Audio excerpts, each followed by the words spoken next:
Et la Grèce entière se pose la même question. Le jeune homme sera-t-il à la hauteur de son père? L'union fait la force. Analysons les batailles entre Perses et Grecs. Le constat est clair.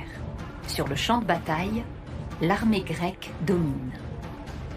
Les Grecs expliquaient cela par leur simple supériorité sur les autres peuples. Explication flatteuse, mais fausse.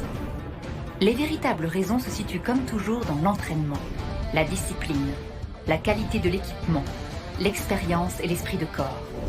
Mais surtout, la stratégie militaire. Là où les Perses se battent sans véritable cohésion, les Grecs se battent ensemble, dans des formations appelées phalanges. Ce sont des groupes compacts, armés de longues lances et formant un mur de boucliers, une muraille hérissée de piques. Quand la phalange avance droit sur l'ennemi, rien ne peut l'arrêter. Rien, à part une autre phalange.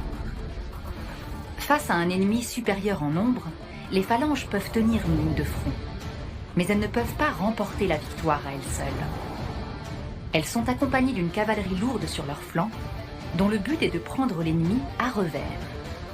C'est la fameuse tactique du marteau et de l'enclume, encore enseignée aujourd'hui dans les académies militaires. 2000 ans plus tard, c'est en se servant d'une technique similaire que les Zoulous écraseront les Anglais au cours d'une bataille. Les troupes britanniques étaient pourtant armées de fusils. Même les meilleurs soldats peuvent perdre s'ils sont mal commandés. Philippe était un excellent général. Mais qu'en est-il d'Alexandre ? À la mort de Philippe, les cités grecques pensent qu'elles vont retrouver leur liberté. Grave erreur de jugement. Même si Alexandre est très jeune, il a déjà l'âme d'un conquérant.